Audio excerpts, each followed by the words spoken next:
KBO 리그 초반 레이스가 뜨겁게 진행되고 있는데, 오늘은 지금까지 진행되는 리그 초반의 주요 이슈들을 총 3가지 정도로 정리해보는 시간을 가지려고 합니다. 일단 첫 번째로 이 이야기를 안 하고 넘어갈 수가 없을 것 같아요. 이 선수, 기아 타이거즈의 김도영 선수 이야기입니다. 이번 스토브리그에 정말로 많은 일들이 있었잖아요. 뭐 김광현, 양현종 같은 리그 판도를 바꿀 수 있는 선수들이 다시 리그에 돌아오기도 했고, 100억이 넘는 FA 계약만 5개가 있었고, 그런데 그런 와중에서도 어떻게 보면 리그에서 가장 스토브리그 때 주목을 받았던 선수가 만 18세의 고졸 신인 선수인 김도영 선수였습니다. 작년에 1차 지명으로 기아 타이거즈가 동성고 유격수 김도영이랑 지능고 투수 문동주를 고민했을 때부터 이 선수가 뜨거운 감자였었고, 기아가 이 선수를 지명하면서 제2의 이종범이라는 말로 한국 야구계 전체가 주목하는 선수가 됐는데, 여기 나오는 헤드라인들이 실제 언론사에서 쓴 거를 제가 캡처해서 가져온 거거든요. 그러니까 모든 언론에서 이 선수를 이종범의 재림이다 뭐 그렇게 불렀었고, 정규 시즌을 단 한 경기도 안 치른 고졸 선수가 이 정도의 주목을 받은 적이 있었나 싶을 정도로 진짜 엄청난 스포트라이트를 받았고, 놀랍게도 김도영 선수는 시범 경기에서 이 정도로 기대치가 높아져 있었는데 그 기대치에 어느 정도 부합하는 모습을 보입니다. 시범경기 타율이 4할 3푼 1리, 고졸 신인 최초로 시범경기 타율 1위에 올랐고, 실제로 시범경기 때 이 선수가 플레이하는 걸 보면 진짜 이종범의 냄새가 나는 게, 컨택이면 컨택, 주루면 주루, 파워면 파워, 이종범이라는 이름이 주는 거는 경기의 판도를 바꿀 수 있는 번뜩이는 그런 능력이었는데, 그거를 이제 18세 선수가 보여줬으니까 압도적 기대치에 어느 정도 맞는 모습을 보여줬다고 볼 수 있겠고, 이렇게 되니까 기아는 굉장히 파격적인 선택을 하게 됩니다. 김도영 선수를 개막전 리드오프로 쓰기로 한 거죠. 기아 타이거즈 팀 역사상 처음으로 고졸 신인 선수를 개막전 리드오프로 쓴 거였고, 공교롭게도 그 전에 신인 선수가 개막전 리드오프를 맡은 게 1999년에 한 차례 있었는데, 그게 바로 지금의 김종국 감독이었으니까 이런 부분에서도 굉장히 많은 관심을 받았던 선수인데, 너무 기대가 컸던 탓인지 모르겠지만 개막 후에는 시범 경기 때 같은 성적을 보이지는 못합니다. 개막 후 첫 5경기에 모두 선발로 출전을 했습니다. 그런데 단 하나의 안타를 치지도 못하면서 어쨌든 조금 아쉬운 모습을 보여줬고, 이렇게 5경기에서 조금 부진하니까 일단 한 경기를 쉬어주고 7번째 경기 4월 9일 경기에 나와서 당시 6회까지 노히터를 이어가던 리그 최고 투수 김광현을 상대로 데뷔 첫 안타를 신고를 했습니다. 안타를 치고 이 장면이 굉장히 이슈가 됐었죠. 당시 안타를 맞은 김광현 선수가 직접 이 첫 안타공을 기아 타이거즈 더가웃 쪽으로 굴려주는 모습을 보여주면서, 이게 지금까지 노히터가 깨진 안타였거든요. 그런데도 김광현 선수가 이런 모습을 보여주면서 어떻게 보면 리그 최고 슈퍼스타 선발 투수가 촉망받는 신인 타자의 공을 챙겨주는 이 모습이 굉장히 상징적인 모습이었다, 뭐 그런 면에서 이슈가 많이 됐었고, 어쨌든 이제 개막 후 8경기가 지났는데 김도영 선수의 성적은 기대했던 것만큼은 아닙니다. 1할이 안 되는 타율에 실책이 3개나 있었으니까 수비적인 측면에서도 아쉬운 부분이 분명히 보였던 게 사실이고, 프로에 적응할 부분은 아직까지도 많아 보여요. 재능이 충분히 있는 선수인 거를 우리는 알고 있지만, 그걸 퍼포먼스로 보여주는 데는 분명히 적응하는 시간이 필요하고, 뭐 그건 공격에서나 수비에서나 마찬가지라고 생각하는데, 근데 아직 이 선수는 만 18세의 선수거든요. 만 18세의 선수한테 너는 왜 슈퍼스타라고 불렸으면서 그에 맞는 성적을 못 내냐, 이렇게 비판을 하는 거는 너무 가혹하다고 저는 생각을 해요. 우리의 18세 시절을 생각해보면 팬들의 과도한 비난은 확실히 도를 넘었다고 느껴지고, 실제로 몇몇 팬들은 김도영 선수의 개인 SNS에 가가지고 악플을 달았다는데, 이 소식을 듣고 개인적으로 마음이 많이 아팠습니다. 야구부장 유튜브에서도 이 주제를 다뤘었는데, 여기 기자님이 말씀하신 것처럼 신인이 초반에 적응기를 겪는 건 어쩌면 너무 당연한 일인데 우리는 그걸 너무 가혹하게 바라보고 있는 것이 아닌가. 특히 개인 SNS에 가서 악플을 쓰고 하는 거는 선을 넘어도 심하게 많이 넘었다, 그렇게 생각을 하는데, 그렇다면 고졸 신인 내야수가 바로 1군에서 자리를 잡고 잘하는 경우가 있는가 궁금해서 한번 찾아봤습니다. 역대 고졸 신인 내야수들의 1년차 WAR 순입니다. 일단 김태균이랑 이승엽은 KBO 리그 어떻게 보면 우타자, 좌타자, 원탑 타자들이잖아요. 그런 만큼 뭐 1년차 때부터 엄청 잘했다. 근데 감안해야 될 게, 이 두 선수는 전부 포지션이 1루수니까 수비적인 측면에서 받는 부담이 굉장히 적었고, 그렇기 때문에 비교적 본인의 실력을 빨리 보여줄 수 있었지 않았나, 그렇게 생각이 되고, 이 1루수를 제외하면 96년에 박진만 선수가 우리나라 역사상 뭐 최고 수비력을 가진 유격수잖아요. 일단 수비가 안정이 돼 있으니까 당시 현대에서 김재박 감독이 전폭적인 지지로 주전을 차지했던 선수인데, 그러면서 뭐 박지만 선수는 첫 해부터 굉장히 완성도 높은 모습을 보여줬습니다. 특히 수비적인 측면에서. 요 세 선수를 제외하고는 작년 안재석이 고졸 내야수로서 가장 좋은 모습을 보였었어요. 그게 0점대 WAR입니다. 이게 의미하는 게 뭐냐, 1군에 그냥 저냥 풀타임으로 붙어있기만 해도 고졸 신인 내야수는 역대급인 데뷔리라고 볼 수가 있는 거예요. 0점대 WAR이라는 거는 사실상 1군 엔트리 가장 끝자락에 위치한 선수라는 건데, 그 정도 활약만 해도 KBO 역대 고졸 내야수 탑10 안에 들 수 있는 성적이니까. 그런데 데뷔 일주일의 성적으로 이 선수가 어떻네 저떻네 논하는 것 자체가 저는 말이 안 된다고 생각하고, 이미 김도영은 재능을 보여줬고 가다듬는데 뭐 시간이 필요한 것 뿐이다, 뭐 그렇게 생각을 하고, 우리가 흔히 알고 있는 안치홍, 김상수, 김선빈, 정은원 이런 선수들도 데뷔 첫 해 때의 성적을 보면 다 그냥 그렇습니다. 그냥 그렇고, 이 표에 없는 다른 역대급 내야수들을 봐도 데뷔 첫 해 성적인데 다들 별 볼 일이 없었어요. 이 성적을 보면 아까 제가 말했던 1년차에 1군에 붙어만 있어도 역대급에 들어갈 수 있다, 이 말이 어떤 말인지 실감이 되실 텐데, 최정, 강정호, 황재균, 오주환, 김하성 전부 다 우리에게 각인된 이미지는 아주 어렸을 때부터 주전을 먹고 출전을 해서 성장을 한 다음에 레전드를 찍은 선수들이라고 알고 있지만, 1년차 때는 유의미한 출전 시간을 확보한 선수들이 없어요. 그만큼 고졸 1년차에게, 특히 내야수한테 데뷔하자마자 1군에서 뭔가를 보여주는 거는 정말로 쉽지 않은 모습이고, 역사상 그런 사례를 보여준 선수가 없다, 사실상 없다라고 봐도 될 정도니까, 김도영 선수가 1군에 어느 정도 롤을 가지고 자기 실력으로 엔트리 한 자리를 차지한다, 그거 자체만으로 저는 너무너무 대견한 상황이 아닌가, 그렇게 생각을 하고, 물론 이 선수가 첫 해부터 잘할 만한 능력을 시범경기 때부터 보여줬습니다. 이종범처럼 잘하면 너무나 좋겠죠. 그런데 김도영 선수는 앞으로 최소 15년을 기아 타이거즈 혹은 한국 프로야구를 이끌어갈 내야수인데, 고작 이 선수의 일주일만을 보고 이 선수를 판단하는 게 얼마나 무의미한가 하는 그런 생각이 들기 때문에 좀 더 지켜봐도 되지 않을까. 고졸 1년차가 내야수로서 1군에 데뷔한다는 거는 정말로 어려운 일이다라는 걸 생각을 하고, 이 선수를 좀 더 관대하게 지켜봐도 되지 않을까, 뭐 그렇게 생각을 하고, 두 번째 주제로는 역대급으로 달려가고 있는 투고 타자 현상에 대해서 한번 이야기해 보려고 합니다. 올 시즌 리그 타격 성적인데 그야말로 역대급 타자 시즌이 진행 중입니다. 타율, 출루율, 장타율 모두 KBO 리그가 이제 42년 차를 맞고 있는데 42년 역사상 다 최저입니다. 이 정도로 타격 성적이 안 좋았던 시즌이 없었습니다. 물론 이제 시즌 초반 몇 경기 안 했을 때 샘플이 적은 상태니까 조정은 되겠지만, 2010년대 초중반 이후에 타고 기조가 꾸준히 유지돼 왔잖아요.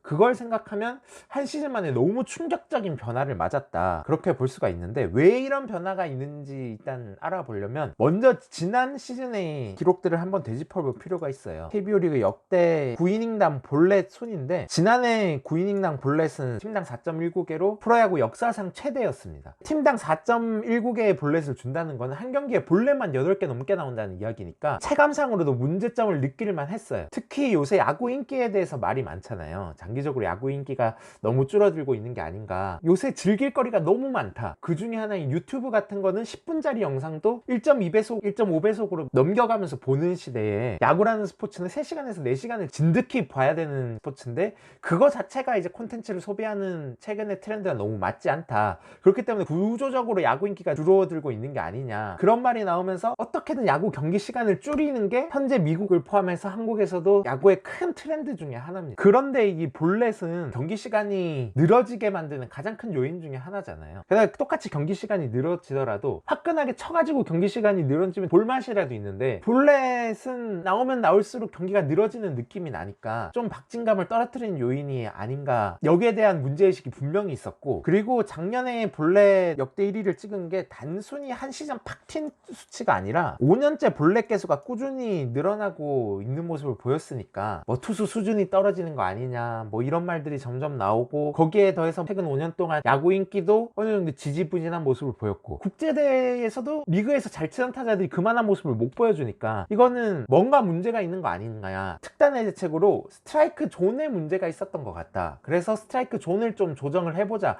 그런 논의가 이번 시즌 전에 나왔었습니다. 흔히 말하는 거는 스트라이크 존 크기를 더 늘려서 이 상황을 바꿔보려고 한다라는 건데, 뭐 맞는 말이긴 한데 KBO의 공식적인 입장은 스트라이크 존은 규정으로 명문화돼서 정해져 있거든요. 있거든요. 이거를 늘렸다 줄였다 하는 게 아니라 지금까지 존 적용이 좀 잘못된 측면이 있으니까 그 스트라이크 존을 정상화하자는 거다. 실제로 심판위원회에서 제시한 자료가 요 아래의 그림인데 2016년부터 스트라이크 존의 크기가 점점 줄어들고 있습니다. 최근 5년 동안 볼넷이 점점 늘어나고 있는데 그 기간 동안 확실히 스트라이크 존이 점점 줄어든 영향이 있었다는 거죠. 스트라이크 존을 어떻게든 정상화할 필요는 있었다. 이런 측면에서 KBO의 입장은 명확했습니다. 결국 야구 규칙에 나와 있는 스트라이크 존을 그대로 적용하겠다는 거예요. 그래서 야구 규칙에서 스트라이크 존은 유니폼 어깨 윗부분, 요 라인이죠. 바지 윗부분, 요 라인입니다. 요 두 개 라인의 중간 부분을 존 위쪽 상한선으로 한다는 거죠. 그러니까 요 라인이 스트라이크 존 위쪽 상한선이고, 그리고 무릎 아래 부분이 스트라이크 존 아래쪽 하한선이다. 좌우로는 홈플레이트가 좌우의 경계선이다. 그렇게 되면 결국 요 부분이 스트라이크 존이 되고, 여기에 조금이라도 걸치는 공은 무조건 스트라이크 판정을 해야 되는데, 사실 현실적으로 KBO 리그를 보다 보면 예를 들어서 한 이쪽쯤에 오는 공을 규정상은 스트라이크를 불어야 돼요. 이쪽쯤에 오는 공도. 그런데 실제로 이 공들이 스트라이크로 불렸냐? 아니다 라는 거죠. 분석을 해봤지만 아니었다. 그러니까 우리는 존을 넓히는 게 아니라 그냥 규칙 그대로 판단을 하겠다. 즉 이런 공들 다 스트라이크 주겠다는 거죠. 우리나라가 전통적으로 메이저리그에 비해서 상하 스트라이크 존이 굉장히 좁다는 말이 많이 나왔었습니다. 그래서 하이패스트볼을 많이 쓰는 게 메이저리그에서는 좀 대세가 됐는데, 우리나라에서는 그런 전략을 보기 어려웠던 게 높은 쪽 스트라이크 존이 굉장히 짜니까. 그래서 규정상 스트라이크 존대로 여기에서 여기까지 다 스트라이크로 판단을 한다면 실제로 규칙에 맞게 스트라이크 존을 적용을 하는 거겠지만, 현실적으로는 스트라이크 존이 조금 상하로 늘어나는 효과를 보지 않을까, 그런 게 이제 일반적인 생각이었는데, 심판위원회에서도 이 부분을 굉장히 명확히 인지하고 있는 모습이었습니다. 허훈 심판위원장은 이런 말을 했어요. 분석을 해보니까 양옆 스트라이크 존은 야구 규칙이 명시한 스트라이크 존과 거의 같다. 그런데 높낮이에는 우리가 좀 유의를 해야 된다. 그래서 약간 높다 생각하는 공도 스트라이크로 판정을 하라 라는 게 이제 심판위원장의 지침이었으니까, 결론적으로 보면 위아래로 살짝 스트라이크 존이 커지는 거다, 뭐 그렇게 볼 수 있겠고, 이 효과는 꽤 즉시적으로 나타나고 있습니다. 볼넷이 늘어나는 최근에 5년 동안의 트렌드가 단 한순간에 바뀌어버리게 돼요. 리그 볼넷은 역대 최소 2위고 탈삼진은 최다 2위. 볼넷은 역대급으로 적게 나오고 삼진은 역대급으로 많이 나오다 보니까 리그 평균 자책점은 또 역대 최저 2위다. 실제로 지금까지 40경기를 했는데 두 자릿수 득점이 단 한 번밖에 안 나오지 않았어요. 극악의 타저 시즌이 아직까지도 진행 중이다. 그래서 올 시즌 타자들의 성적을 볼 때는 굉장히 많이 어느 정도 감안을 하고 봐야 되고, 뭐 WRC 플러스나 보정된 수치를 보는 게 효과적일 거다, 그런 생각이 드는데, 어쨌든 KBO 리그의 의도대로 잘 흘러갔습니다. 존을 정상화라고 말하고 상하로 늘리는 그런 과정을 통해서 볼넷이 확실히 줄었고 부대적인 효과들이 많이 나는 것은 KBO 리그의 의도대로 잘 흘러가긴 했는데, 요런 의문이 남기는 했어요. 그러면 과연 스트라이크 존은 리그 상황에 따라 마음대로 바꿀 수 있는 성격의 것인가? 물론 KBO 리그는 우리는 규정대로 판단할 뿐이다 라고 말하지만, 결론적으로 스트라이크 존이 늘어났으니까 그러면 스트라이크 존은 상황에 따라 바뀔 수 있는 건가? 그러면 지금처럼 타적 기조가 쭉 이어져 가지고 공격력이 약해져서 재미가 없다고 하면 또 스트라이크 존을 좁히고 그렇다가 다시 늘리고 이렇게 할 것인가? 여기에 대해서는 이제 KBO 리그가 좀 더 긴 안목에서 생각해 볼 필요가 있지 않을까, 그렇게 생각을 하고, 마지막 주제로는 SSG 랜더스의 독주 이야기를 한번 해보려고 합니다. SSG 랜더스가 지금 8경기를 한 가운데 8경기 전승을 하고 있습니다. 개막 후 역대 최다 단일팀 연승이 2003년 삼성의 10연승이었거든요. 그러니까 SSG 랜더스는 개막 후 8연승으로 역대 2위를 기록을 하고 있고, 작년에 포스트 시즌 또 못 갔던 팀이 어떻게 지금 리그 최강팀이 되었나를 한번 이야기해 보려고 합니다. 일단 SSG 하면 생각나는 거는 타격의 팀 이미지가 굉장히 강하죠. 최정, 뭐 한유섬, 추신수, 최주환까지 요 라인들이 KBO 리그 현재 최정상급이고, 실제로 올 시즌 SSG의 타격 성적을 보면 팀 홈런 1위, 타율 1위, OPS 1위 타격 지표에서 전반적으로 가장 강한 팀이었는데, 그런데 작년에 SSG도 홈런의 OPS 1위 팀이었거든요. SSG가 1위 하는 이유는 타격이 세다, 그거 맞는 말이지만, 그럼 작년 때도 타격은 셌는데 올해 도대체 뭐가 바뀌었길래 지금 이렇게 잘하느냐, 그렇게 살펴보자면 우리는 선발진을 좀 주목해 볼 필요가 있습니다. 작년 시즌을 돌아보면, 2021 시즌을 돌아보면 SSG는 역사상 가장 불운한 시즌을 보냈습니다. 시즌 개막할 때 이제 5명 선발 로테이션이 이었는데, 결론적으로 말씀드리면 시즌 말미에 가면 이 5선수 중에 단 한 선수도 남지 않고 다 부상으로 빠지게 됩니다. 일단 폰트 같은 경우에는 뭐 9월에 부상 공백이 한 2주 이상 있으면서 규전인을 겨우 채웠고, 루이키는 옆구리 부상으로 뭐 4경기 만에 방출이 됐습니다. 그리고 리그 최고의 토종 원투펀치인 문승환 박종훈 선수는 더워질 때쯤 둘이 똑같은 팔꿈치 부상으로 시즌 아웃이 됩니다. 그래서 토미존 서저리를 받게 되는데, 요새 토미존 서저리가 아무리 보편화됐다고 해도 1년 이상 공백을 가져야 되는 굉장히 큰 수술을 두 선수 다 동시에 하게 됐고, 그리고 5선발로는 이건욱 선수가 시즌 초반부터 나왔는데 딱 4번 던지고 시즌 아웃이 됐으니까, 결국 시즌 말미에는 개막을 함께한 선발 투수 5명이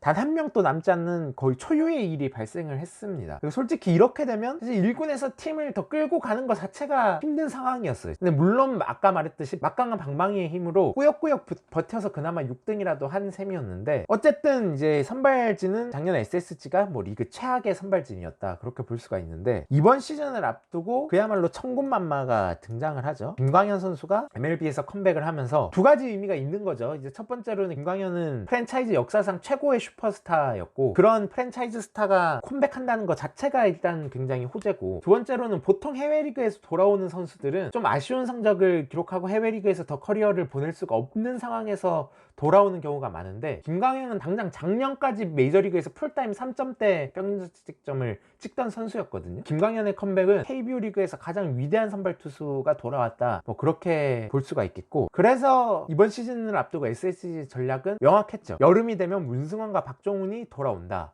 요때까지만 잘 버티면 전력은 SSG가 가장 강할 수가 있다, 뭐 그런 전략이었는데, 그렇게 개막을 맞았는데 2022 시즌 초 SSG 랜더스의 선발진은 그야말로 리그를 폭격하고 있습니다. 일단 선발 ERA가 0.92로 리그 1위인데, 아무리 올 시즌이 후고라도 2위 팀의 선발 ERA가 2.4거든요 절반도 안 되는 수치니까 얼마나 압도적인지를 알 수가 있고, 소아이닝 리그 1위, 선발 WAR 리그 1위, 그리고 8경기를 했는데 8경기 전부 선발 투수가 5이닝 이상을 소화했는데, 이게 리그에서 유일한 기록이니까 말 그대로 리그를 파괴하고 있습니다, 이 선발진들이. 역시 중요했던 거는 압도적인 리그 원투펀치 윌머 폰트랑 김광현 선수가 될 텐데, 특히 폰트는 개막 전부터 KBO 역사상 처음으로 9이닝을 27타자 퍼펙트 피칭을 하면서 역사를 세웠죠. 물론 연장전까지 경기가 이어지면서 이게 KBO 리그 공식 기록으로 남지는 못했지만 그야말로 어마무시한 모습을 보였고, 김광현도 3년 만에 복귀전에서 6이닝 무실점을 하면서 역시 김광현이다, 그런 모습을 보였고, 사실 이 폰트나 김광현 이 두 선수의 활약은 어느 정도 계산된 부분이었거든요. 그런데 SSG가 이 정도까지 선발진을 구축한 거에는 좀 기대 안 했던 나머지 선수들의 활약이 분명히 있었습니다. 노경은, 이태양, 오원석 요 세 선수가 총 4번 선발 등판을 했거든요. 근데 4번 다 이 선수가 승리 투수가 됐고 23이닝 동안 2실점밖에 안 하면서 0.79의 평균자책점을 기록했으니까, 이 부분 때문에 어떻게 보면 SSG는 아직까지 8연승을 하고 있는 거거든요. 그러니까 이게 굉장히 의외였던 게, 노경은 선수는 선발진이 약한 롯데에서도 방출을 닦였던 투수였고, 이태양이나 오원석이나 선발로서 커리어가 긴 선수가 아니었으니까 굉장히 예상치 못했던 활약이었는데, 이런 활약에다가 아까 말했듯이 6월에 팀의 핵심 전력 두 선수가 이제 돌아오게 됩니다. 6월까지만 잘 버티면 어떻게 보면 SSG는 근래 보기 드물게 쉽게 압도적으로 우승하는 팀이 될 수도 있겠다, 그런 생각이 듭니다. 물론 노경은, 오원석, 이태양 이 선수들이 시즌 끝까지 이 성적을 기록할 수 있느냐, 뭐 그렇게 예상하기는 힘들겠죠. 그렇지만 굉장히 긍정적인 게, 6월에 이 두 선수들이 돌아오니까 요 선수들이 올 때까지만 아까 그 세 선수들이 잘 활약을 해주면 6월부터는 굉장히 탄력적으로 수진 운영할 수 있게 된 거죠. 이 선수들이 선발 로테이션에 들어가면 아까 말했던 그 세 선수들을 조금 체력 조절을 해주면서 유연하게 쓸 수도 있고, 만약에 그 세 선수들이 그대로 선발진을 꾸준하게 지키게 되면 뭐 문승원 같은 선수를 불펜으로 돌리는 경우의 수까지 생각을 할 수 있으니까,